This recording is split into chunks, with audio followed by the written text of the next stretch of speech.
እነኚህ ምስጢሮች በጣም የሚዘገንኑ ምስጢሮችም አሉ። እሱ ላይ ነው የምንወያየው ዛሬ። በመጀመሪያ ደረጃ በኮሚሽነሮቹ የተቀየሩ የመሰረታዊ ሁለት የህዝብ ጥያቄ የነበሩ አሉ። እነሱን እናያለን። የአብይ ኮሚሽነሮች አወያዮች ተብሎ ከየዩኒቨርሲቲዎቹ ተመልምለው ብሔራዊ ደህንነት ሰራተኞች ሆኖ አንዳንድ ፈረንጆችም አሉበት። እነሱም በየክልሎቹ ተመድበው ሲሰበሰቡ የነበሩ ጥያቄ ሀሳቦች ምንድን ነው፣ አጠቃላይ ምን ይመስላል የሚለውንም ዶክመንቶቹን አይቻለው። እንግዲህ እነኚህ ዶክመንቶች አብይ እጅ የገቡ ናቸው። እሱንም በደንብ እናያለን። ያው የአብይ 8 አጀንዳዎች ብሎ ገልጸዋል። የብሔራዊ ምክክር ማነው ሀገራዊ ምክክር ምናምን ብሎ መስፍን አርአያ ትናንትና አውርተዋል 8 አጀንዳዎች ብሎ። ነገር ግን የህዝብ ጥያቄው የህዝብ አስተያየቶች ምን ምን ነበሩ የሚለውን አንድ በአንድ እንዘረዝራለን። ከዛ ቀጥሎ ደግሞ የተባረሩ የኮሚሽኑ ሰራተኞች ነበሩ፣ ባለስልጣናት ነበሩ። የሀገራዊ ምክክር ኮሚሽን ስር የነበሩ በጣም ወሳኝ የሆኑ የተባረሩ አሉ፣ እንዲሞቱም የተደረጉ አሉ። እሱንም ከነ ስማቸው እናነሳለን።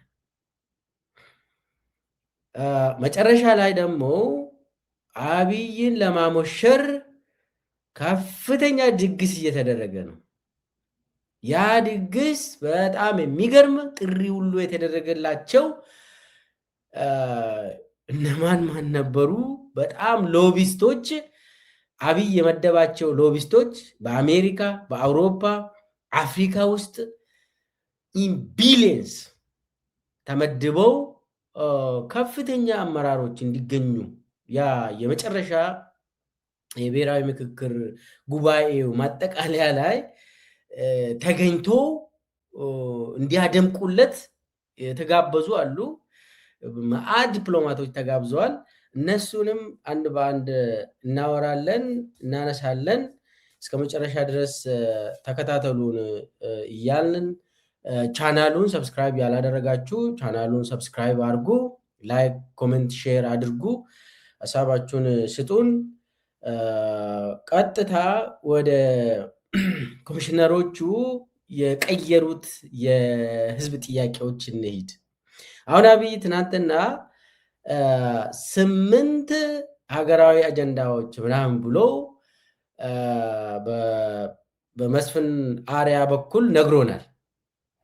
መስፍን አርአያ ማለት እንግዲህ አሽከር ነው፣ የአብይ አሽከር ሆኖ የተቀጠሩ ናቸው እነኚህ ሰዎች። ዘመኔ ብሎታል። ይሄ መስፍን ኮሎኔል ነው ብለዋል። ኮሎኔል መስፍን አርአያ ነው ያለው። ልክ ነው፣ ኮሎኔል ነው ሰውየው፣ አሽከር በመሆኑ ማለት ነው። ሙያውን ትተው አገርን ክደው አብይ አህመድን ለማሞሸር ለማንገስ እየሰራ ነው እንግዲህ። ስለዚህ የህዝብ ጥያቄዎች ምን ምን ነበሩ? እንግዲህ እነኚህ ኮሚሽነሮች በስራቸው ብዙ ሰራተኞች አላቸው። በኮሚሽነርነት የተቀጠሩ መዓት ናቸው።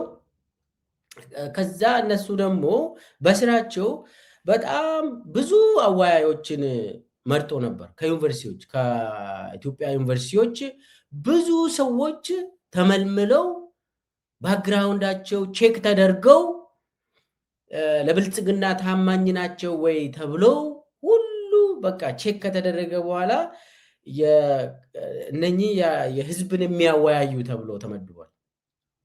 በየወረዳዎቹ፣ በየከተሞቹ፣ በየክልሉ የዞሩ ህዝብን ሲያወያዩ የነበሩ አሉ። ከነኚህ ዩኒቨርሲቲ መምህራን ህዝብን አወያዩ ተብሎ የተመደቡ ጋር ደግሞ የብሔራዊ ደህንነት ሰራተኞች ነበሩ። የሚሰልሉ ማለት ነው። እነኚህ አወያዮች ዶክመንት ሲያደርጉ ሞባይላቸውን የሚቆጣጠር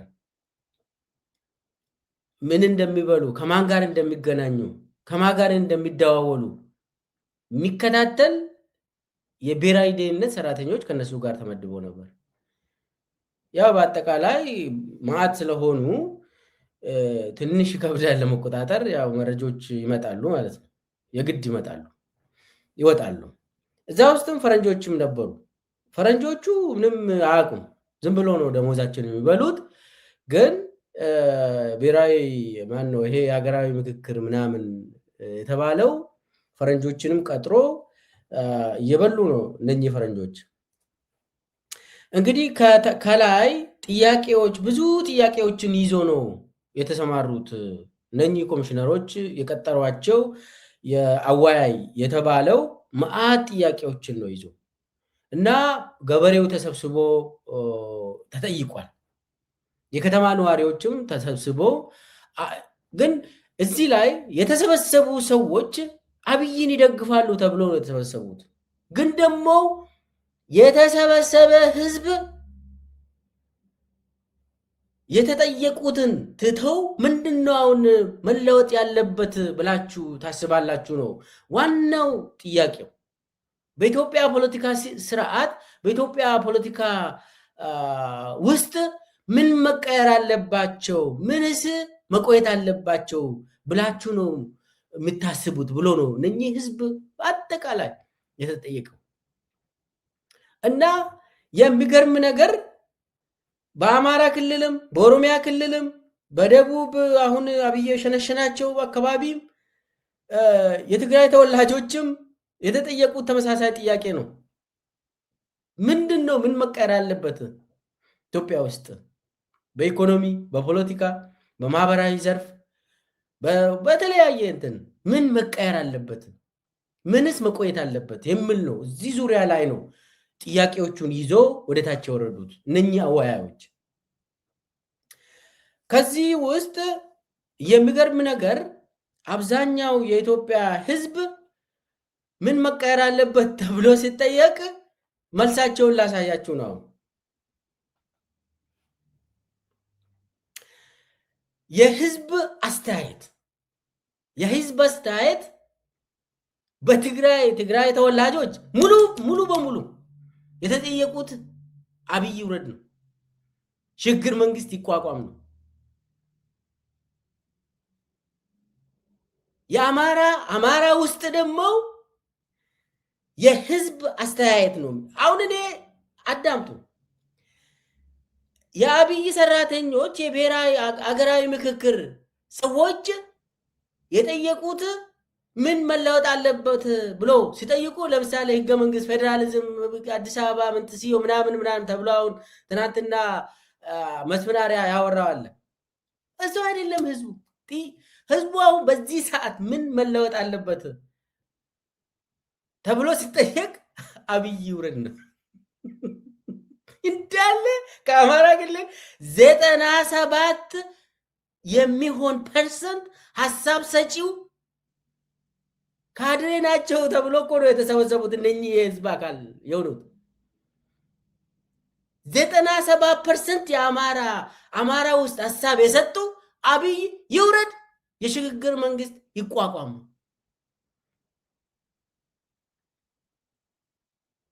ኦሮሚያ ውስጥ 75% የህዝብ አስተያየት የነበረው አብይ ይውረድ፣ የሽግግር መንግስት አሁኑኑ።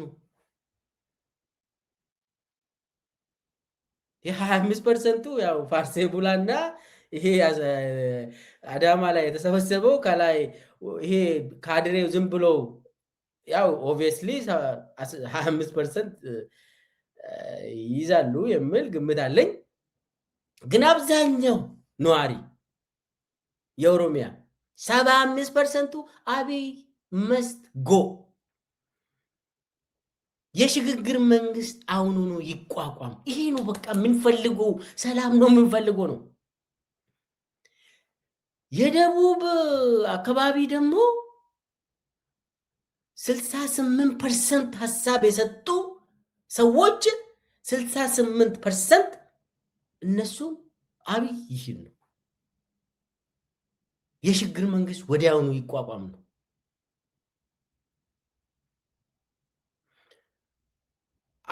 እና ሐሳብ የሚሰጡ ሰዎች ሁሉ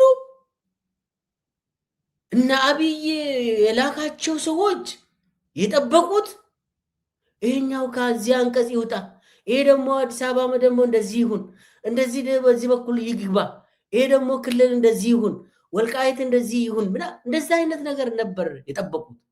ህዝቡ በአሁኑ ሰዓት እንደው መጀመሪያ የምንጠይቀው በእግዚአብሔር ብላችሁ እንደው አብይ ይውረድ፣ የሽግግር መንግስት ይቋቋም ነው።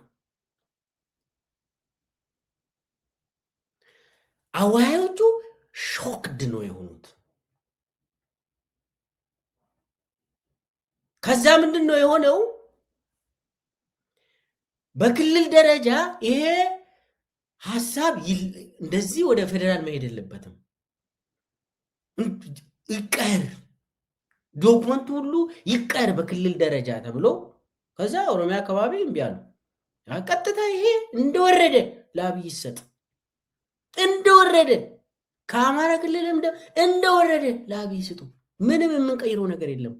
ይሄ ቃለ ጉባኤ የተያዘ ጉዳይ ስለሆነ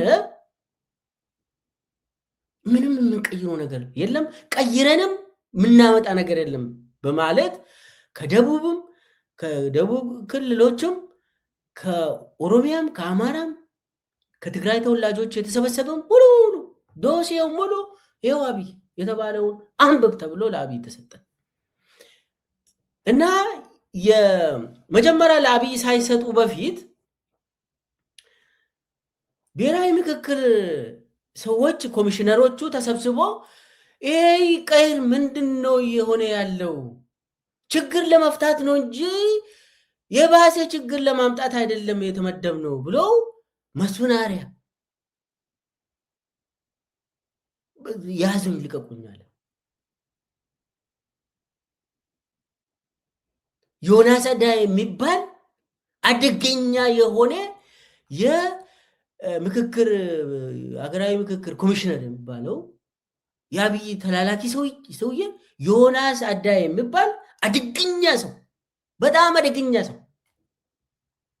አዲስ አበባ ዩኒቨርሲቲ አይፒኤስኤስ አካባቢ የነበረው ለአብይ ፒኤችዲ የሰጠው ሰውዬ ነው እና በተለይ ዮናስ አዳዬና መስፍናሪያ ይሄ ሐሳብ ለአብይ መስጠት የለበትም፣ እንቀይር፣ ግደለም እንቀይር ሐሳቡን ብለው ጫና ፈጠሩ። ጫና ሲፈጥሩ ምንድን ነው የሆነው? የሶማሌ ክልልና የአፋር ክልል ወደኛ ሳታመጡ እዛው ክልል ላይ ቀይሩና ደና የሆነ ሪፖርት ላኩ ተባለ። የአፋር ክልልና የሶማሌ ክልል ስድት ያለ በቃ እኛ የምንፈልገው ህገ መንግስቱ ይለወጥ፣ ፕሬዚዳንሻል ይሁን ምናምን ምናምን እንደዚህ አብይ የሚፈልገው ጻፉ ተባለ። የሶማሌ ክልልና የአፋር ክልል ቆንጆ ሪፖርት መጣ፣ እዛው እንዲለወጥ ተደርጎ። አሁን ዋናው አደገኛ ሆኖ የቀረበው የአማራ ክልል፣ የትግራይ፣ የኦሮሚያ፣ የደቡብ አጠቃላይ አደገኛ ነው። ኦልሬዲ አዲስ አበባ ከደረሰ በኋላ ይሄ ጉዳይ የህዝብ አስተያየት ሌላ፣ እኛ የምንፈልገው ሌላ ነው። ምንድን ነው የምናደርገው? ሞዲፋይ እናርግ ተባለ። ሞዲፋይ እናርግ፣ አዋዮቹ ሞዲፋይ አድርጎ ይጻፉ፣ እንደገና ቃለ ጉባኤው ተለውጦ ተባለ። ይህንን አናደርግም አሉ አዋዮቹ። አዋዮቹ ኢትዮጵያ ውስጥ ነው ያለው፣ ይናገራሉ። እነሱም አንድ ቀን የኢትዮጵያ ህዝብም እዛው ኢትዮጵያ ነው ያለ፣ ገበሬውም የከተማ ነዋሪውም ሐሳቡን የሰጠ እዛው ኢትዮጵያ ውስጥ ነው ያለ። እነሱም ይናገራሉ።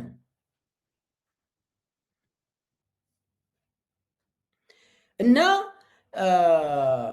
ይሄ ያለወጥ ምናምን ተባለ። ይሄ ዶክመንት እንዳለ ሙሉ በሙሉ ለአብይ ተሰጠ። አብይ አበደ። አስቡ፣ አብይ አበደ። በነገራችን ላይ ሀሳብ 4 ዓመት ሙሉ ነው የተሰበሰበ አይደለ? እንደዛ ነው የተባለው። 4 ዓመት ሙሉ አጀንዳ እየሰበሰብኩ ነው የተባለ ይሄ ሀገራዊ ምክክር ኮሚሽን የሚባለው 4 ዓመት ምንድን ነው? 4 ዓመት የምትሰበስበው? እንደዛም ሆኖ ኩክ ቢደረግም የኢትዮጵያ ሕዝብ ካድሬ ነው ተብሎ የተሰበሰበ ሁሉ አይ ይሄድ በቃ ሌላ ነገር ውስጥ ባንገባ ይሻላል ብሎ የኢትዮጵያ ሕዝብ ተናገረ። ቁጥር 1 የሕዝብ ጥያቄ አብይ ይውረድ ሆነ እንጂ አብይ ሕገ መንግስት ይለውጥልን አይደለም።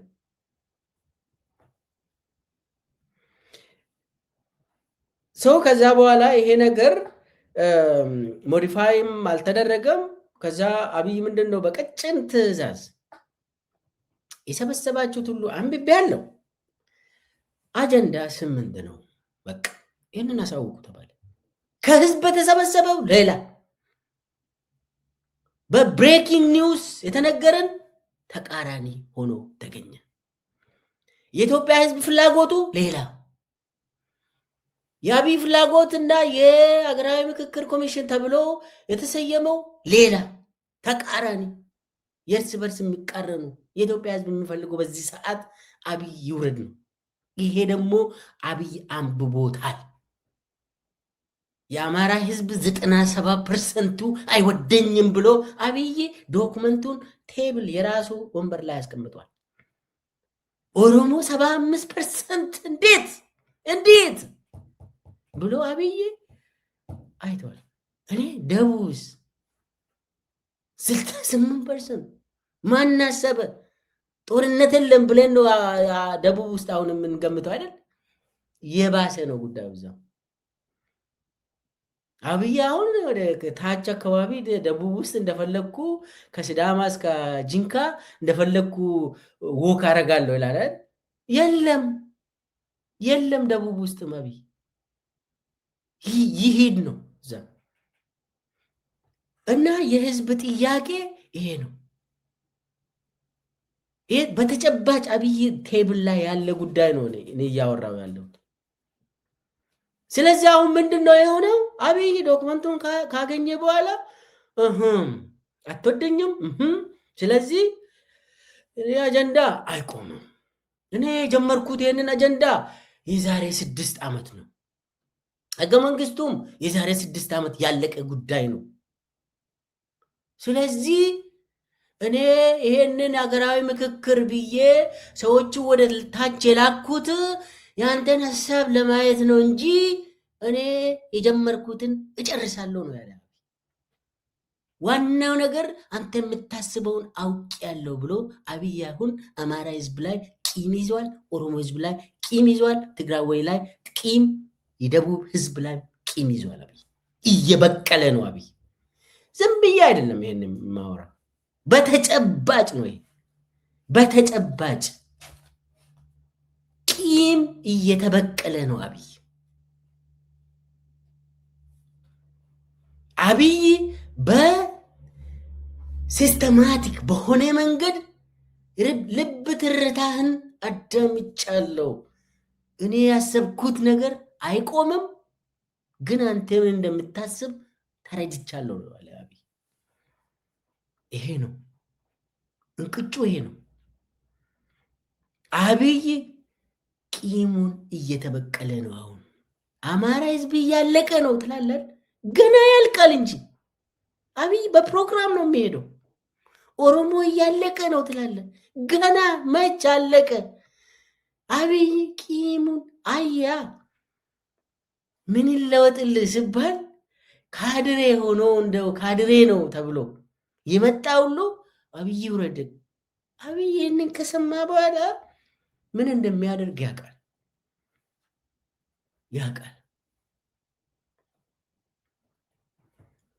ስለዚህ የኢትዮጵያ ህዝብ አደጋ ውስጥ ነው። አብይ እንደሆነ እኔ ወደ ኋላ መለስ ብዬ ላውራ። ይህ ህገ መንግስት የአብይ ህገ መንግስት የሚባለው ያለቀ ጉዳይ ነው። 2021 እንደ አውሮፓ አቆጣጠር የዛሬ 6 ዓመት የዛሬ 5-6 ዓመት ሂልተን ሆቴል ጌዲዮን ጢሞቴዎስ የሚመራው ቡድን እኔ የተሳተፍኩት ህገ መንግስት ድራፍት ነበር እያልኩ ነው። ቁጭ ብዬ ያዳመጥኩት ሂልተን ሆቴል ፕሬዘንት የተደረገ የኢትዮጵያ ህገ መንግስት የአብይ ህገ መንግስት ተብሎ 2021 ላይ 3 ኮሚቴ ነው እንዳውም ያቀረበው። 2 ከቤተ መንግስት፣ 1 የጌዲዮን ጢሞቴዎስ ተብሎ ያኔ እንዳውም አስታውሳለሁ የማንነትና የድንበር ኮሚሽን ምናምን ዋና ኃላፊ የነበሩት አቶ ደገፌ ቡላ መጥተው መክፈቻ ንግግር አድርጎ ወጡ። ጌዲዮን ጢሞቴዎስ ቁጭ ብለው 3ቱን ኮሚቴዎች እንዲያቀርቡ አደረገ። የዛሬ 5-6 ዓመት ፕሬዚደንሻል ሲስተም እንዲሆን ክልሎች አወቃቀር እንደዚህ ይሁን፣ የአዲስ አበባና ድሬዳዋ ምናምን ጥስዬ እንደዚህ ይሁን ምናምን ብሎ የዛሬ 6 ዓመት ያለቀ ጉዳይ ነው የህገ መንግስት ጉዳይ። የፖለቲካ አወቃቀሩ ምን ይመስላል? ኤቭሪት ሀገራዊ ምክክር ኮሚሽን ሳይቋቋም በፊት የተጻፈ ህገ መንግስት ነው። አልቆ ያለቀ ጉዳይ ነው እሱ ጉዳይ። ዛሬ እነ መስፍን እነ ዮናስ አዳይ እንደ አዲስ ምናምን አምጥቶ ይሄው ህገ መንግስት ጻፍንላችሁ ምናምን። ይሄ ደግሞ ጉባኤ የተባለው እኮ ይሄ ምክክር ጉባኤ ሀገር እየመከረች ነው ምናምን የሚባለው ጉባኤተኛው 4000 የሚሆን ከሁሉም ኢትዮጵያ የሚመጡ ድግሱን ለ1 ወር በልተው አዲስ አበባ ተኝተው ተቀልበው የኢትዮጵያ ስብሰባ አዳራሽ ከ6 ኪሎ በላይ ያለው አሁን ሌላ ወይ አዳዲስ ስብሰባ አዳራሾችን ከፍተዋል። አብይ እዛ የከፋፈሉ ያቆዩና ድግሱን ጨርሶ አጨብጭቦ ይወጣሉ። ሂደቱ ምንድነው? አሁን አጀንዳ 8 አጀንዳ ተባለ። ኦልሬዲ ፕሪዲተርሚንድ እንደሆነ ያ 8ቱ አጀንዳ ከነንትኑ ሁሉ ከነ ድንበሩ ከነ ምናምኑ ጨርሶ አምጥቶ የሚጠራው እድርተኛ በልቶ ጠጥቶ ፈታ ብሎ ለካሜራ አገልግሎት 1 ወር ገንዘብ በልቶ እንዲመለስ ነው አጨብጭበው። ከዛ ያ ደግሞ ለፓርላማ ይሰጣል። አዲሱ ይሁን አሮጌ ፓርላማ ተመሳሳይ ነው። እሱ አብይ ያጽድቁ ህገ መንግስቱን በዚህ መሰረት እንትን አድርጉልኝ ይላል።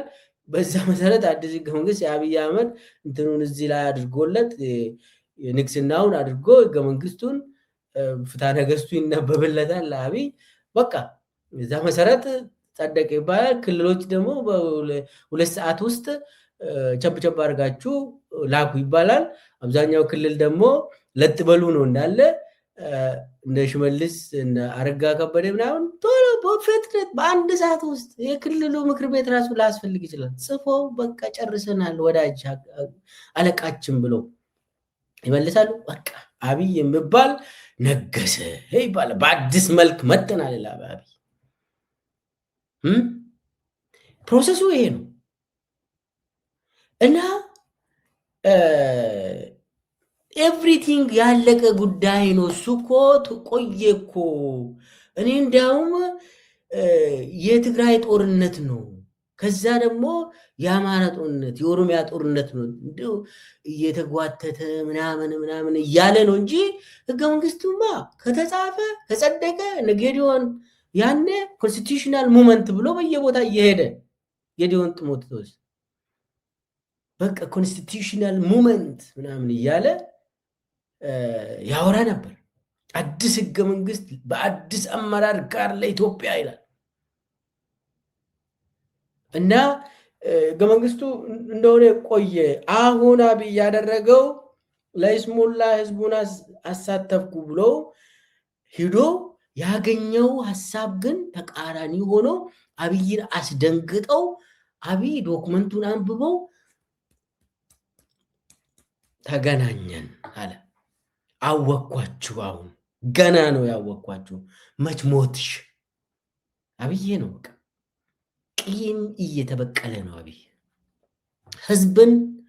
ህዝብ እነ መስፍን አርአያ እውነትም በቃ ሀገራችንን ሊለውጥ ነው። ካድሬ እኮ ነው እንደዚህ መጥቶ ካድሬ ተብሎ የተመለመለው አብይ ውረድ ነው።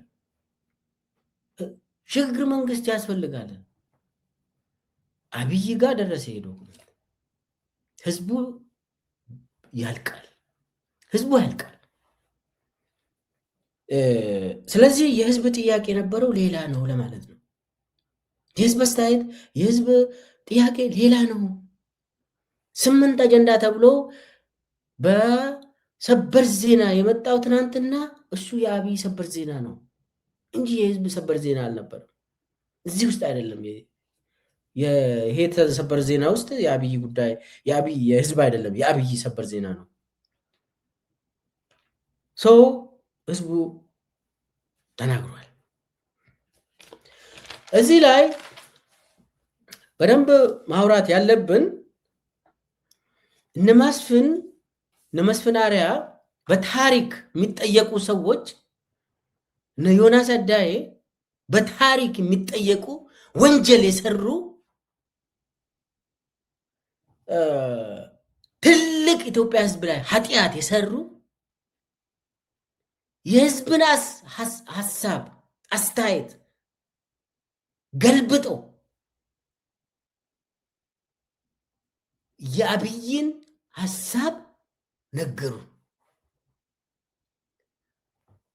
ህዝቡም ኢትዮጵያ ውስጥ ነው ያለ፣ ይናገራል፣ ያቃል።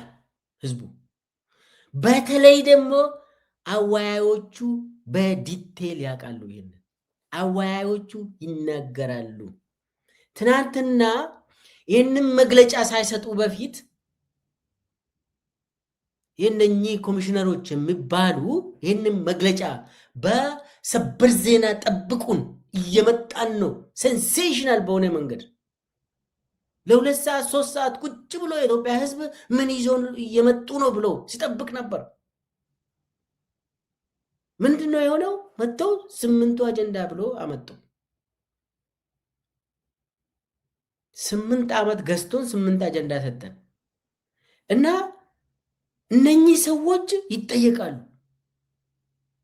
ፕሮግራሙ ሳጀምሩ በፊት ድግስ ነበር። ትናንትና ገስት ሃውስ ውስጥ እየተሸላለሙ ነበር። ለአወያዮቹ ሰርቲፊኬት ሲሰጡ ዝም በሉ፣ ለሌላ ሰው እንዳትናገሩ እያሉ አፋቸውን ሸብባችሁ ቁጭ በሉ እየተባለ እነኚህ ኮሚሽነሮች ወንጀለኞች ናቸው። ወንጀለኞች ነገ ይጠየቃሉ፣ በኃጢአት ይጠየቃሉ፣ በወንጀል ይጠየቃሉ። እነኚህ እነ መስፍን አርአያ እነ ዮናስ አዳዬ እና ሌሎቹ እዚህ ውስጥ በምስኪንነት ገብቶ የተበሉ ሰዎችም አሉ፣ የሚበሉ ሰዎችም ሊኖሩ ይችላሉ ከዚህ በኋላ።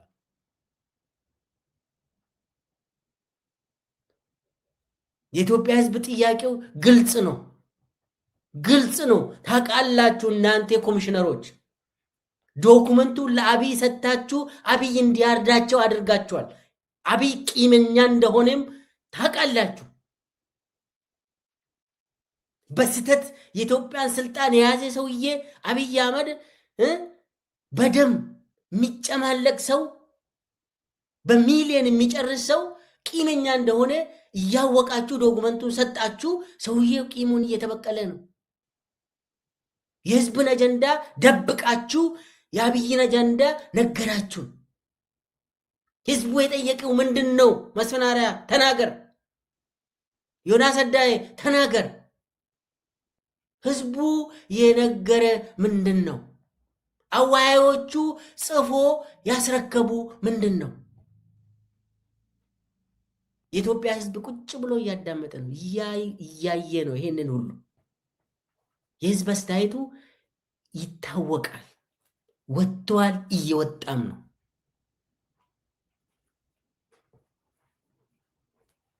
ወንጀል ነው የሰራችሁት፣ ትጠየቃላችሁ። የጊዜ ጉዳይ ነው። ለፍርድ ትቀርባላችሁ። ከአብይ ጋር ለፍርድ ትቀርባላችሁ። በዚህ ደረጃ ወርዳችሁ አብይን ለማንገስ ለማሞሸር ብላችሁ ይህን ያክል ወንጀል ኢትዮጵያ ሕዝብ ላይ በማድረጋችሁ ትጠየቃላችሁ። ነገ አታመልጡም። ፍርድ ቤት ትቆማላችሁ። መስሏችሁ ነው? አሁን የኢትዮጵያ ሕዝብ አንድ በአንድ ያውቃል። ምንም የሚደበቅ ነገር የለም።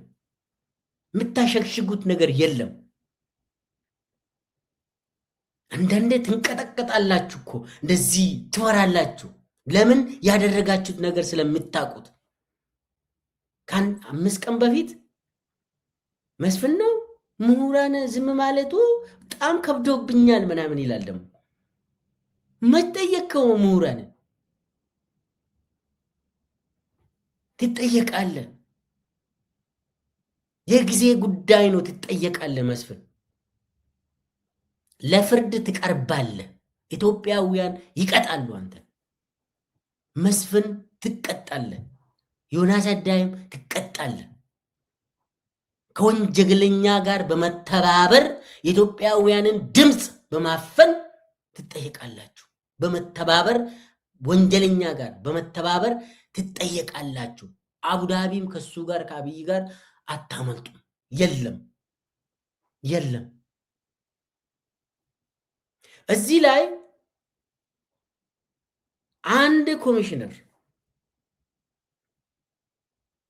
አንድ ኮሚሽነር በጣም ሲሪየስ ስራ የምትሰራ ኮሚሽነር መረጃን ታወጣለች ተብሎ ተባራለች። ብለን የምትባል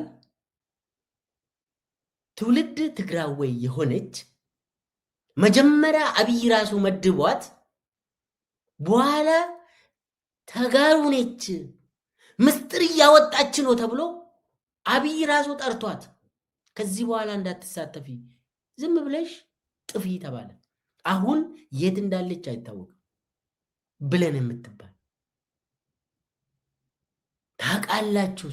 ያቺ ሴት እንዳለች የት ነው ያለችው? መስፍናሪያ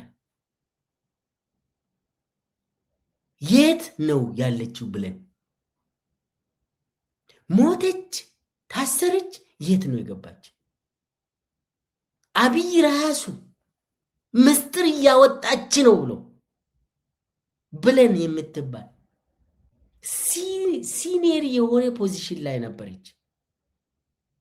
ጥፊ ያላት የት ነው ያለችው? አውጡ ይህንንም። ሌላው ይሄም አደገኛ ነው። ይወጣል፣ የግድ ይወጣል። ይሄ የብለን ጉዳይ ይወጣል። ሌላው የአቶ ዘገየ አስፋው ነው። አቶ ዘገየ አስፋው ከፍተኛ ኮሚሽነር ናቸው።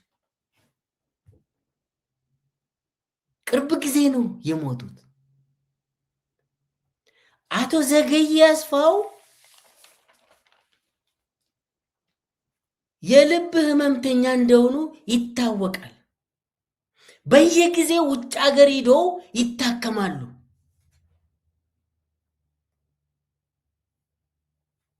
አቶ ዘገየ በፍጥነት ወደ ውጭ ወጥቶ እንዲታዩ በዶክተር የተጻፈ ደብዳቤ ቤተሰቦቹ ይዞ የውጭ ጉዳይ ሚኒስቴር ብርሃኑ ጸጋዬ ጋር ገብቶ አቶ ዘገየ አስፋው ሊሞቱ ነው፣ ወደ ውጭ እንድንወጣ ዲፕሎማቲክ ፓስፖርቱ ላይ ምቱለት፣ ቶሎ በሉ ተባለ። በፍጥነት ይውጡ ተብሎ ብርሃኑ ጸጋዬ አብይ ጋር ደውለው ይውጡ አይውጡ ብሎ ጠየቀ። ብርሃኑ ጸጋዬ ማለት የጌዲዮን ጢሞቴዎስ ምክትል የውጭ ጉዳይ ሚኒስቴር ላይ በጣም አደገኛ የሆነ ብርሃኑ ጸጋዬ የሚባል ማፊያ የሆነ አለ። ለማ መገርሳን ያስበላ አንዱ በጣም አድገኛ የሆነ ብርሃኑ ጸጋዬ የሚባል አለ። አቶ ዘገየ አስፋው ከፍተኛ የምክክር ኮሚሽነር አካል ስለሆነ ከላይ ወደ ውጭ ይውጡ አይውጡ ብሎ አብይን ጠየቀ። ሊሞቱ ነው፣ የልብ በሽተኛ ናቸው እኮ እሳቸው። በፍጥነት ይውጡ ነው የተባለው። የዶክተር ትዕዛዝ አለ። ኢትዮጵያ ውስጥ ሕክምና በዚህ ሰዓት አንሰጥም፣ ይውጡ ተባለ። ብርሃኑ ጸጋዬ ግን ለፖለቲካው ለምክክር ድራማው ምን እንደፈሩ አይታወቅም።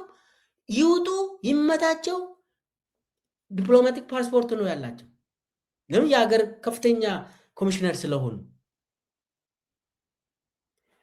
የውጭ ጉዳይ ሚኒስቴር ቁጭ አድርጎ ዶክመንታቸውን ፓስፖርታቸውን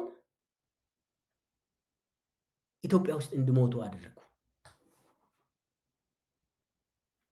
ቤተሰብ ተመላልሶ ዛሬ ይሄዳሉ፣ ታገሱ ይባላል። ነገ ይሄዳሉ፣ ታገሱ ይባላል። ሶስተኛ ቀን ታገሱ ይባላል። አራተኛ ቀን ታገሱ ይባላል። በአምስተኛ ቀን ሞቱ። አብይም ተገላገለ፣ ተደሰተ። የአቶ ዘገየ አስፋው ግድያ በዚህ ነው የተጠናቀቀ። ቤተሰቦቹ በህይወት አሉ። ምርመራ ማድረግ የምትፈልጉት በቀጥታ ደውሉ። እንዴት ነው የሞቱት? በሽታቸው ምንድን ነው? የፓስፖርታቸው ዲፕሎማቲክ ፓስፖርታቸው እንዴት ነው የተያዘው? ጠይቁ። መልኬሳ ዝም ብሎ አያወራም።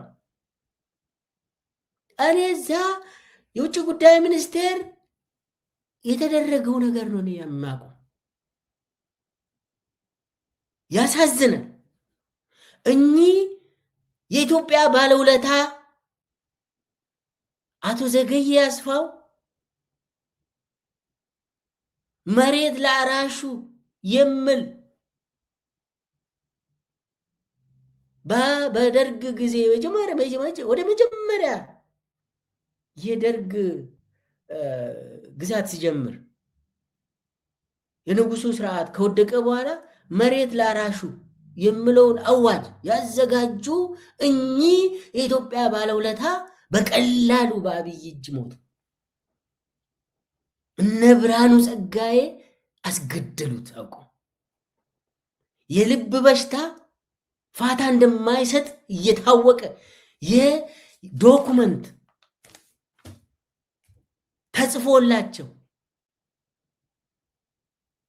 ከዶክተር ዶክመንት ኢሚዲየትሊ ወደ ውጭ ይውጡ እንዲሄዱ ተብሎ አይ ጠቅላይ ሚኒስቴሩ እንዳይሄዱ ከልክሏል ብሎ ኢትዮጵያ ውስጥ ያለምንም መድኃኒት ያለምንም ሜዲኬሽን እንዲሞቱ ተደረገ። አብይ አያችሁት እንግዲህ እሱ የሚፈልገው አጀንዳ አለ። የኢትዮጵያውያን አጀንዳ ሌላ ነው። እኚህ አባት አቶ ዘገየ አስፋው መስዋዕት ሆኑ። በዚህ መካከል ወደ ውጭ ከወጡ ምን እንደሚያበላሹ አብይ ቀድሞ ያንን ስለሚፈራ ያበላሹብኛል ብሎ ስለሚፈራ በፕሮሰስ እንዲሞቱ ተደረገ። ሲስተማቲክሊ እንዲሞቱ ተደረገ።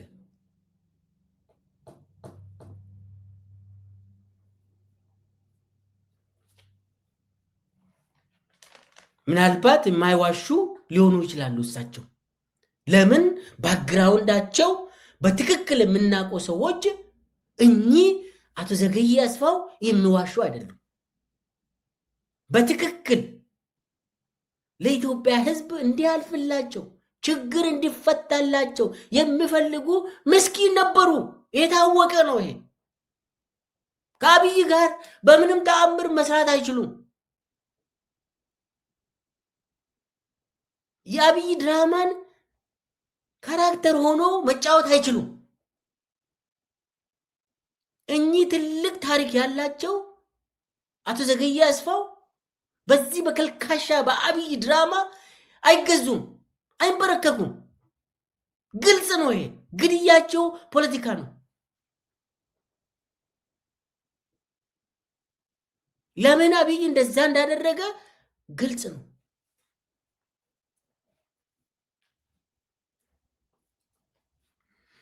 እና ሞራል ያላቸው ስብና ያላቸው እንደዚህ አይነት ሰዎች እንዲያልቁ እንዲሞቱ ተደርጓል። ይሄ ብዙ ምስጢር አይደለም። በነገራችን ላይ የህዝብ ጥያቄን ያውቃሉ እሳቸው።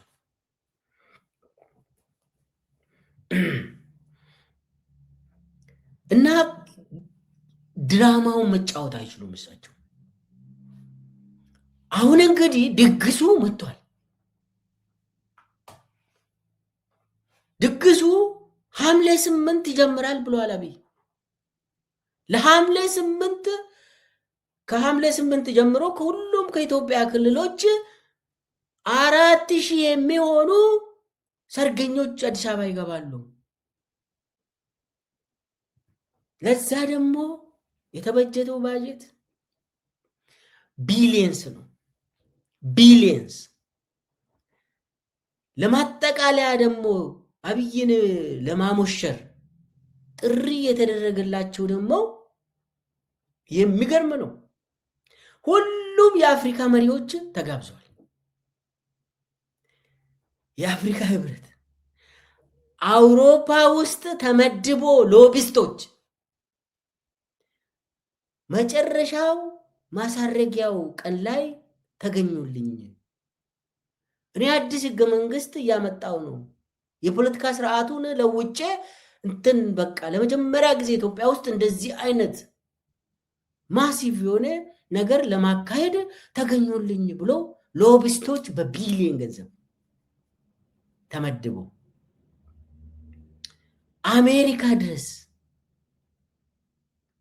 እስከ ዩኤን አንቶኒዮ ጉተሬሽ ጋር የገቡ ሎቢስቶች አሉ። እኔ ከነስማቸው መናገር ይችላሉ። የአንቶኒዮ ጉተሬሽ ምስት ሁሉ የሚያገኙ አሉ። እባክሽ እያሉ አንቶኒዮ ጉተሬሽ የማጠቃለያ ቀን ላይ እንዲገኝልን ብለው ድግሱ ቀውጢ ነው። ሎቢስቶቹ የግል ባለ ሀብቶች ሁሉ ተሰማርቶ በዶላር ነው ደግሞ የሚጫወቱት። እዚህ የአሜሪካ ባለስልጣናትን እየጀነጀኑ ነው። ሴናተሮችን እባካችሁ የመጨረሻ ቀን ላይ እንድትገኙልን እየተባለ ነው። ሴናተሮቹን እየጠየቁ ነው። አውሮፓ ህብረትን አቤቱታ እያቀረቡ ነው። ሎቢስት በገንዘብ $1,000,000 በቃ ለአንድ ከፍተኛ የአውሮፓ ዩኒየን ባለስልጣን ይገኛል ከሆነ ሆቴሉ፣ ትራንስፖርቱ፣ ኤቭሪቲንግ ይሸፈንለታል ተብሎ ከውጭ ሀገር የሚመጡ ከአፍሪካ ሀገርም ከአውሮፓም ከአሜሪካም ከዩኤንም ወደ ኢትዮጵያ የሚሄድ ከሆነ ወጪው ባለሀብቶች ናቸው የሚሸፍኑት፣ ዶላር በዶላር። ይሄኔ ሙሉ መረጃ ነው ያለ። የተመደቡ እነማን ናቸው? አፍሪካ ውስጥ እየዞሩ ባለስልጣናትን እንዲገኙ ምናምን ብሎ እየሰሩ ያሉት አንድ በአንድ ባለስልጣናቶች፣ ደላላ ባለስልጣናት አንድ በአንድ መዘርዘር ይችላሉ። ድግሱን ላይ እንዲገኙ የዚህ የፋሽስት ምክክር መድረክ ላይ እንዲገኙ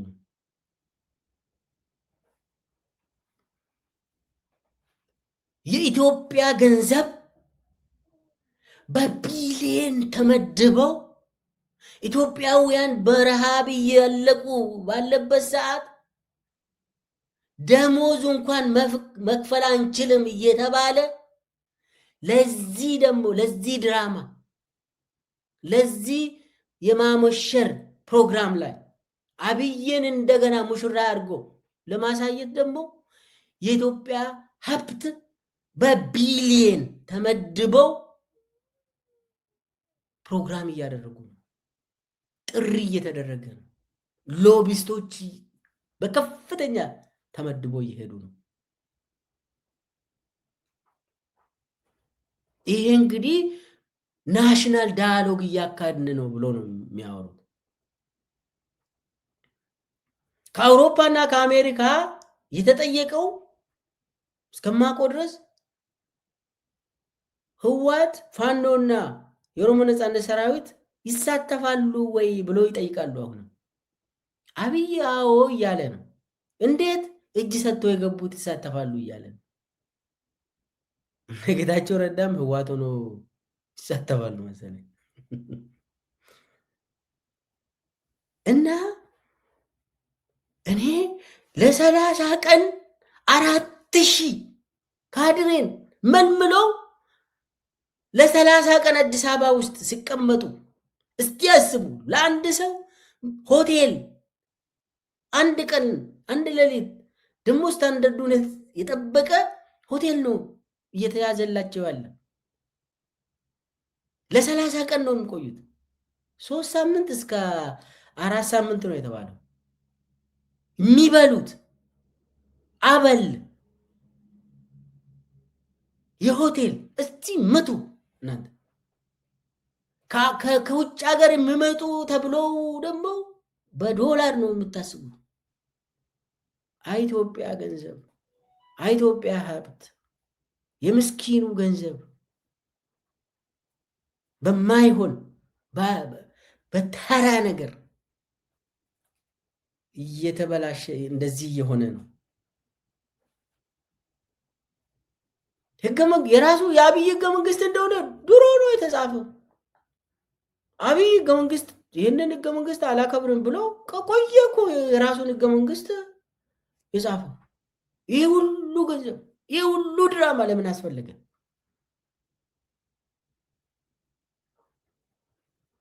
ያሳፍራል። በጣም በጣም ያሳፍራል። እኔ ብሔራዊ ምክክር ከተባለ ይውላችሁ ኮንሰፕቱን፣ እኔ የፖለቲካል ሳይንስ ተማሪ ነኝ። ናሽናል ዳያሎግ የሚያስፈልገው ግጭት ድህረ ግጭት ማህበረሰብ ነው ይሄንን የሚፈጽመው። ጦርነቶች ካለቁ በኋላ የጦርነቱ ምክንያት ምንድን ነው? መሰረቱ ምንድን ነው? እሱን መፍታት አለብን ብሎ ሲጋጩ የነበሩ ኃይሎች፣ ሲዋጉ የነበሩ ኃይሎች፣ የመንግስት ኃይልም የተቃዋሚ ኃይልም አንድ ጎራ አንድ ቦታ ተሰብስበው ይደራደራሉ፣ ኔጎሼት ያደርጋሉ። ምንድን ነው ግጭታችን ብሎ ለይቶ ይመክራሉ። ምክክር የሚባለው ብሔራዊ ምክክር የሚባለው አገራዊ ምክክር የሚባለው ሲጋጩ የነበሩ ሲዋጉ የነበሩ ኃይሎች ናቸው የሚመካከሩት። ለምን?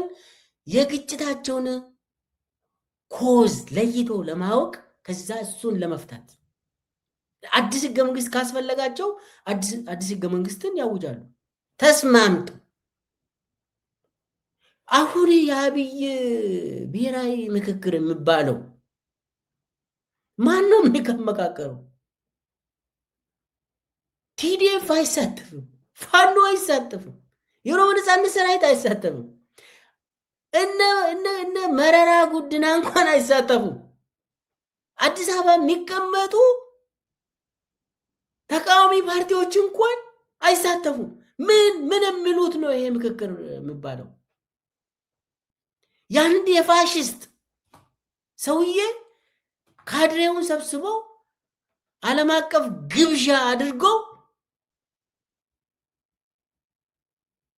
የራሱን ፋሽስታዊ ስርዓት ኦልሬዲ ፋሽስት ነው። ምንድን ነው የሚፈልገው? አብይ ከዚህ በላይ ምንድን ነው የሚፈልገው ከኢትዮጵያ? ስም ካልሆነ በስተቀር ራሱን ደግሞ ፕሬዝዳንት ብሎ መጥራት ይችላል። ያው የብልጽግና ፕሬዝዳንት ይባላል። ከዛ በላይ ምንድን ነው የሚፈልገው አብይ? የኢትዮጵያ ህዝብን እንደሆነ እየጨረሰ ነው። ከዚህ በላይ ምንድን ነው የሚፈልገው አብይ?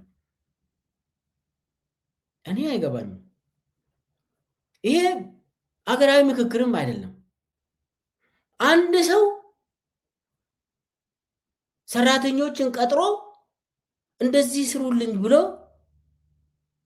ሰራተኞቹ ወደ ታች ወርዶ ህዝብን አዋይቶ ሲመለሱ እስቲ አምጡ ብሎ አንብቦ አረ ይሄንንማ መልስ እንደዚህ አይደለም የፈለኩት ይሄ ነው በቃ ይሄው ሂዱና 8ቱን ሐሳቦች የኔ ነው ይሄንን ተናገሩ ተባለ። ኢትዮጵያውያን ያሉት ሌላ፣ አብይ የሚፈልገው ሌላ ነው። ይሄ ነው አሁን ምክክር የሚባለው። እኔ እኮ ድራማው ራሱ እኮ በጣም ይከብዳል እኮ አንዳንዴ አትረዱም። ከባድ ነው ጉዳዩ።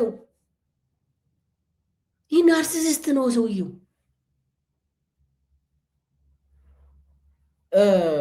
እና ምንም የምክክር ተብሎ ሚኒንጉ ራሱ የለም። እንደዚያ ምክክር የሚባል ነገር የለም።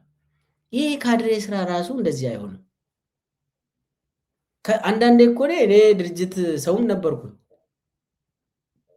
የመንግስት አካል ነበርኩኝ፣ ኃላፊ ነበርኩኝ። እዛ ሰውን አወያየታችሁ አምጡ ብለን ሰው አስተያየት ይሰጣል። እዚህ ኤሪያ ላይ ይሄ ይቀየር እንደዚህ ቢሆንልን ምናምን ብሎ ይመጣል። ያንን ካነበብን በኋላ ትልቅ ስራ ይጠይቃል። ማንችለው ከሆነ በዚህ ሰዓት አንችልም ነው የምንለው። ይቅርታ ብለን ይቅርታ እንጠይቃለን። ምንችለው ደግሞ የህዝብ አስተያየት ነው እናደርጋለን። ህዝቡ ውረድ ካለ ምንድን ነው የምጠብቀው?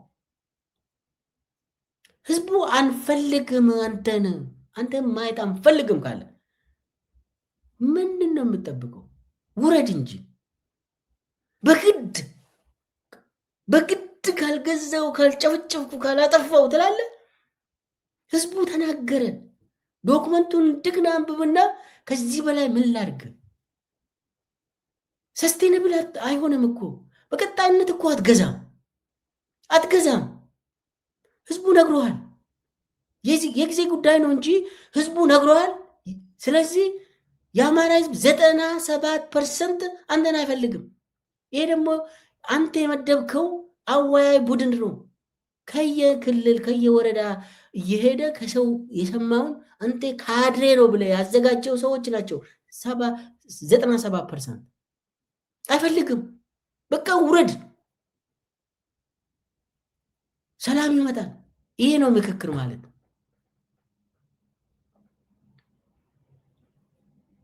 እና የኢትዮጵያ ህዝብን የምትሰማ ከሆነ ይሄ ፋክት ነው። አወያዮቹ ይዞ የመጡትን እሱም መተግበር ነው። ሌላ ድራማ አያስፈልግም። ህዝቡ ምን አለ? አሁን ወይ የአወያዮቹ ሰብስቧቸው የህዝብ አስተያየት ምን ነበር ብላችሁ ጠይቁ።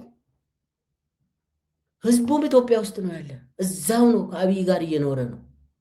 ያለቀም በሆን አወያዮችም እዛው ሀገር ነው ያሉት። ይሄ ኮሚሽነሮች የሚባሉ ወንጀለኞች ኃጢአተኞችም እዛው ኢትዮጵያ ውስጥ ነው ያሉት፣ በህይወት ያሉት ማለት ነው።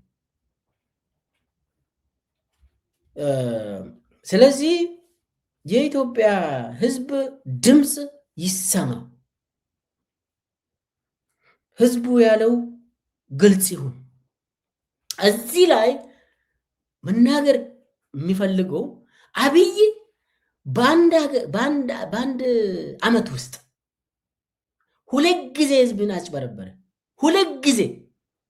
አንደኛ ይህ ምርጫ ተብሎ ከ1 ሳምንት 2 ሳምንት በፊት የተደረገ እንትን የሆነው ህዝብን አጭበረበረ።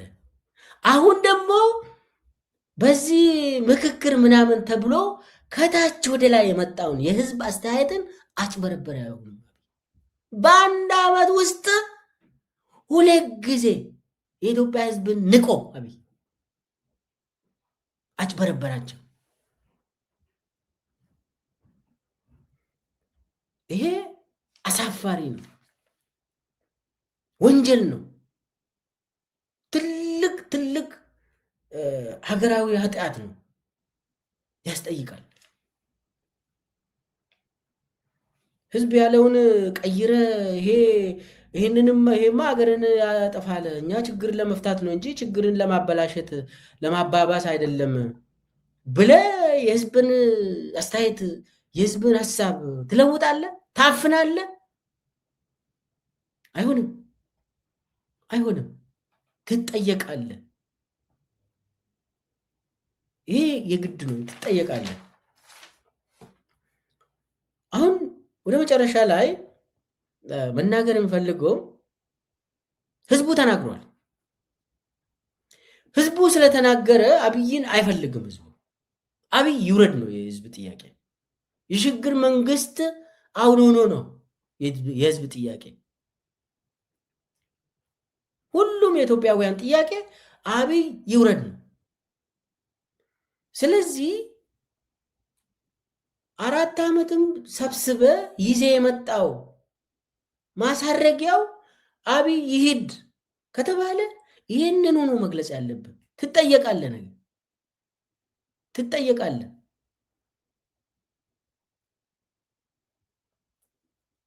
የአማራ ህዝብ 8 አጀንዳ ብሎ ሰጥቷል። የኦሮሞ ህዝብ 8 አጀንዳ አለኝ ብሎ ሰጥቷል። ዛሬ በቤቱ እንኳን ለህይወቱ ዋስትና የሌለው የኢትዮጵያ ህዝብ በኦሮሚያ፣ በአማራ ክልል፣ በትግራይ ክልል፣ በጋምቤላ፣ በቤንሻንጉል ጉሙዝ፣ በሶማሌ፣ በአፋር፣ በሁሉም በደቡብ በኢትዮጵያ ምድር ላይ ሰው ወጥቶ በሰላም መግባት ያልቻለበት ዘመን ዋስትና የሌለው ሰው ምን ጥያቄ ያለው? መጀመሪያ የመኖር ጥያቄ ነው የሚያነሱት። ለመኖር ደግሞ ገዳይ ሰውዬ ይውረድ ነው ያሉት። ትክክለኛ ሀሳብ ነው። መጀመሪያ እኔ የድንበር የምናምን የፖለቲካ ፕሬዚዳንሻል ጠቅላይ ሚኒስቴር ምናምን ምን ይሰራል ለአማራ ህዝብ? ለኦሮሞ ህዝብ አንተ ፕሬዚዳንት ሆንክ ጠቅላይ ሚኒስቴር ሆንክ ምንድን ነው የሚለወጡ? ምንም። ግድያው ግድያ ነው። ጠቅላይ ሚኒስቴርም ከሆንክ ፕሬዚዳንት ከሆንክም ትገላለህ። ምንም አዲስ ነገር አይደለም ለነሱ። ስለዚህ የኢትዮጵያ ህዝብ ጥያቄ ውረድ ነው። በቃ ሰላም ነው የሚፈልገው የኢትዮጵያ ህዝብ። ውረድ። አንተ ከወረድክ በኋላ ሰላም ካገኘ በኋላ ህዝቡ ፖለቲካ ጥያቄ ያለኝ ማለት ይጀምራል። የኢትዮጵያ ህዝብ በዚህ ሰዓት የፖለቲካ ጥያቄ የለውም። ያለው የመኖርና ያለመኖር ጥያቄ ነው። መቃብር እንኳን ስንት ሴንቲሜትር የሆነችው መቃብር የሌለው ህዝብ እኮ ነው። በየቀኑ ይረሸናል። ለአንተ እጅ የሰጠ እንኳን ይረሸናል እኮ። አንድ ልጅ ትናንትና ኦሮሚያ ውስጥ ከኦሮሞ ነፃነት ሰራዊት ለአብይ እጁን ሰጥተው አብይ ገደለው፣ አስገደለው። አረመኔ ህገ ወጥ የሆነ ሰውዬ ውረድ ከተባለ ይወርዳል፣ መውረድ አለበት። የኢትዮጵያ ህዝብ በግልጽ ተናግሯል።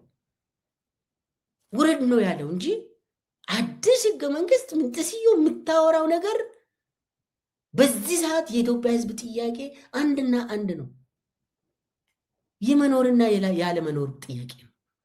ትግራይም ከሄድክ፣ ወልቃይትም ከሄድክ፣ ባህርዳርም ከሄድክ፣ ጅማም ከሄድክ፣ ነቀምቴም፣ አምቦም፣ ጅጅጋም፣ አዋሳም፣ አርባ ምንጭም ሰው ሞያሌም ሂድ፣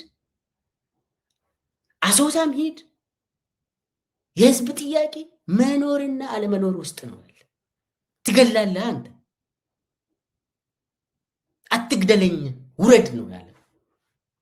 ይህንን አጭበርብረ 8 አጀንዳ ብለህ ትመጣለህ።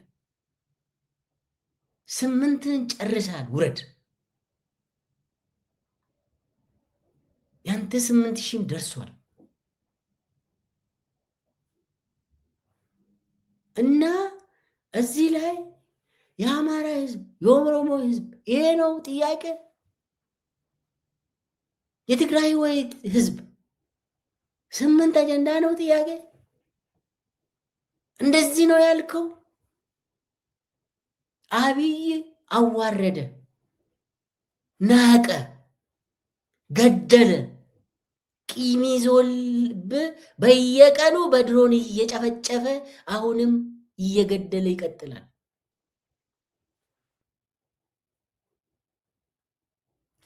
ለምን ትናቃለህ? እንደ ህዝብ ለምን ትናቃለህ? ልጆች አሉ፣ ጀግና ልጆች አሉ። ይህንን አውሬ ማስወገድ የሚችሉ ልጆች አሉ። ይህንን ባለጌ የሆነ ሌባ የሆነ ደላላ ስርዓትን ማስወገድ የሚችሉ ልጆች አሉ። ለምንድን ነው የምትዋረደው?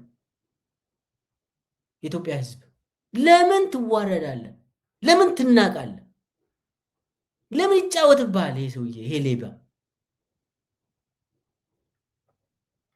በአንድ ዓመት ውስጥ ስንት ጊዜ ይዋሻል?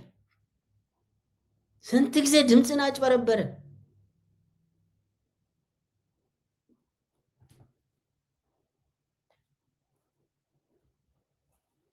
አሁን እንደገና ሙሽራውኜ ልመጣ ነው ይላል።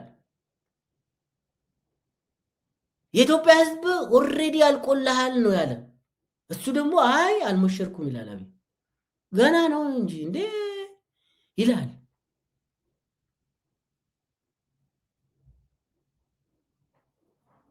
እኔ አንደኛ የህዝብ ልብ ትርታን አወቅኩ አይደል? አዎ። ለዛም ቅምን እየተበቀልክ ነው አይደል? አዎ። ህዝብን አትጨርስም። ህዝብን በተወሰነ ጊዜ እየገደልክ ትሄዳለህ፣ ግን አትጨርስም። ህዝብ ይጨርስሃል አንተ። አት ዘ ኤንድ ኦፍ ዘ ዴይ ህዝብ አሸናፊ ነው የሚሆነው። ህዝብ ያሸንፈሃል።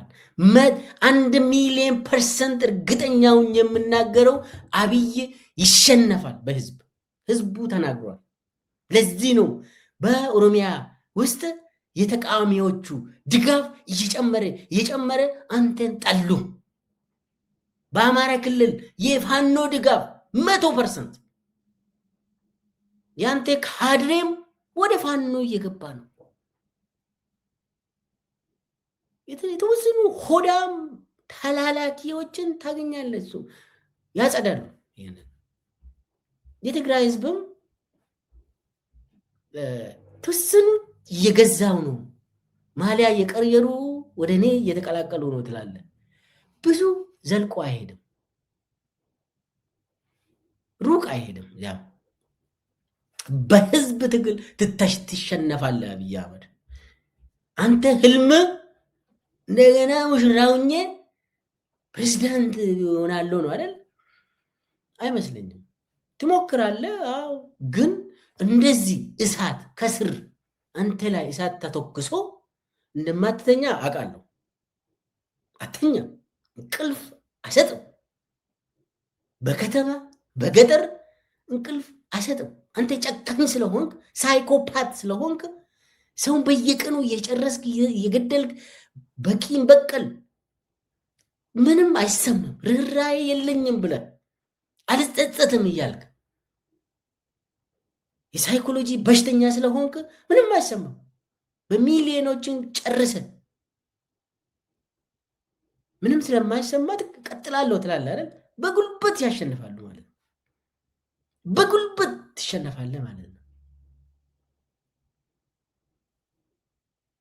ለምን? ስለሚያምብ ጭንቅላት በሽተኛ ስለሆንክ በሰላማዊ አትሰጥም። እንትን ብልሃል እንደዚህ አታስቡ ብልሃል። የኢትዮጵያ ህዝብ ኦልሬዲ ወስኖ ነግሮሃል። በደብዳቤ መልክ ነው የጻፈልህ አይደል? አነበብክ። ያንን ደብዳቤ ካነበብክ በኋላ አንተ ደግሞ ቂመኛ ስለሆንክ እየተበቀልክ ነው አይደል? አዎ። ህዝቡ ግን ያሸንፋል። ያንተ ጥይት ያልቃል፣ ያንተ ድሮን ያልቃል፣ ያንተ ተላላኪዎችም ሀሳባቸውን ይቀይራሉ። ሚሊሻ ላንተ አይሞትም። የክልል ፖሊስ ላንተ አይሞትም። የፌዴራል ፖሊስ ላንተ አይሞትም። መከላከያ ላንተ አይሞትም። እየፈረሰ ይሄዳል። ወደ ህዝብ እየተቀላቀለ ይሄዳል። እንቴ ሪፐብሊካን ጋርድም መጨረሻ ላይ ራሱን ያድናል። ሰው የህዝብ ጥያቄ ግልጽ ነው። አሁን አብይ ይህንን 8 አጀንዳ ብሎ የወረወረልን በአብይ ስሌት እኛ የእሱን አጀንዳ ወስደን እንደ ውሻ እየተናከስን ይህ አጀንዳ እኔን ይጠቅመኛል፣ ይህ ደግሞ የክሌ ብሔርን ይጠቅማል፣ ይህ ደግሞ የክሌ ሃይማኖት ይጠቅማል የተባለ ሰው በዚህ ሰው እንዲባላ ለማድረግ ነው አይደለ? አንተ ሰው በልቶ አንተን ጨርሷል። ማን ምን እንደሆን ከአንተ ለምን ይህንን እንደምታመጣ ሁሉም ሰው አውቋል። የሚገዛ ሰው የለም። የአንተን አጀንዳ 8 አይደለም 8,000 አጀንዳ ይዘህ ብትመጣ የሚገዛ ሰው የለም። የህዝብ ጥያቄ አንድና አንድ 8 አይደለም። እሱም አብይ አህመድ ይውረድ ነው የህዝብ ጥያቄ ፔሬድ። ምክክር መድረኩም ህዝቡ ያለው ተመካክሮ አብይ ይውረድ ነው። አክሮስ ደ ቦርድ ከትግራይ፣ አማራ፣ ኦሮሚያ፣ ደቡብ ሁሉም የሶማሌና የአፋር ክልል ላይ ለውጡና አምጡ ተባለ። እዛም ሰው አልወደደም። አብይ የሚፈልጉ አጀንዳ ተደርጎ መጣ እዛ እና ይሄ ግልጽ መሆን አለበት። ህዝቡ እንደዚህ ተዋርዶ አይቀርም ለማለት ነው። ህዝቡ ኦልሬዲ አምነዋል። ስለዚህ ወደ አመነበት ይሰራል። ህዝቡ በጉልበት ሀሳቡን አታስለውጥም።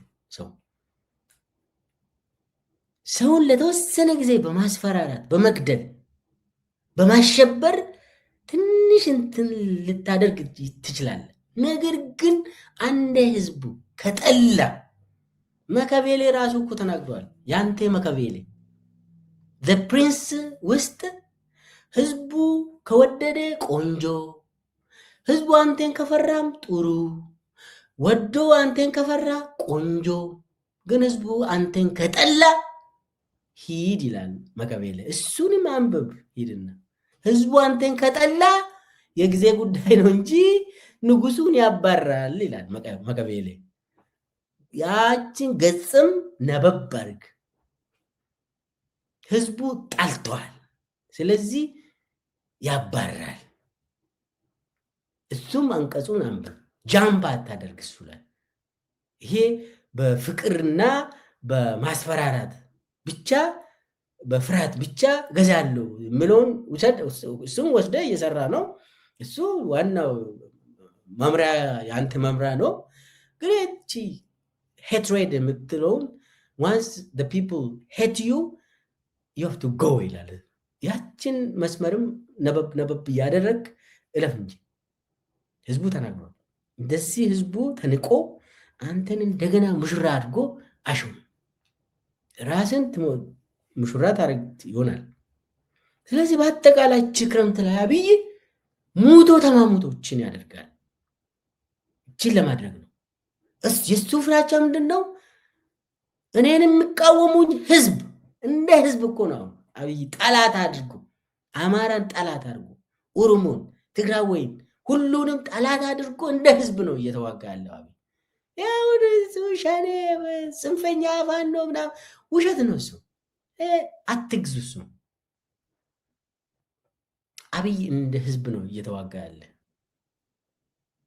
አይቷል ላይ የህዝብ ልብ ትርታን አይቷል። ሰው በዚህ ክረምት አብይ ሙቶ ተማሙቶ እችን ሰርግ ማየት ነው የሚፈልገው። የሱ ፍራቻ ምንድን ነው? የኦሮሞ ነፃነት ሰራዊት፣ ፋኖ፣ ቲዲኤፍ አንድ ሆኖ ሌሎቹም ኢትዮጵያውያንን አንድ አድርገው ይጥሉኛል የሚል ስጋት ነው። ለምን ክረምት ድሮን ብዙም አትሰራ የሱ ፍራቻችን ነች። ስለዚህ ብዙ ጊዜ ስለወሰድኩኝ ይቅርታ ጠይቃለሁ።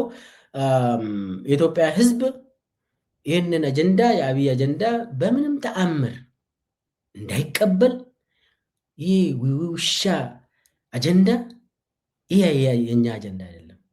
የኢትዮጵያ ሕዝብ አዲስ ህገ መንግስት ከፈለገ በፋሽስት አይደለም ህገ መንግስታችን የሚጻፍልን። ህገ መንግስት እንቀይራለን ካስፈለገን የኢትዮጵያ ሕዝብ ልጆች ጊዜው ሲደርስ ቁጭ ብለው በሰላም ያለምንም ጦርነት ግልጽ በሆነ አካሄድ ሁሉንም ባሳተፈ መልክ አዲስ ህገ መንግስት ካስፈለገን በጠረጴዛ ዙሪያ ሁሉም ኃይሎች የተሳተፉት በስምምነት በፍቅር ያንን እናደርጋለን። ገዳይ የሆነ ሰው ሲሪያል ኪለር የሆነ ሰው ህገ መንግስት አይጽፍልንም። እሱ የኢትዮጵያ ህዝብ እንደተናገረው ሊወገድ ይገባል፣ ሊሄድ ይገባል። ቤቱ ኢትዮጵያ ውስጥ አይደለም፣ ቤቱ አቡዳቢ ነው። እዛው የራሱን መኖሪያ ቤት ሰርቷል። ጥንትዬ ቤተ መንግስት የምትመስል ሰርቷል አቡዳቢ። እዛው ይግባ። ከዛ ኢትዮጵያውያን የሚያስፈልገንን ነገር ቁጭ ብለን ተስማምተን ተወያይተን ምንም የሚያጣላን ነገር የለም። የሚያጣላን ነገር ይህ ሰውዬ ብቻ ነው። ይህንን ሪሙቭ ካደረጉ የኢትዮጵያ ህዝብ ሰላሙን ያገኛል፣ ፍትው ይመጣል። ይሄ ጦርነት እንደ ዝናብ ይቆማል። ሁሉም ቦታ በአንዴ አብይ ሄደ ከተባለ እንደ ዝናብ ሲቆም እንዴ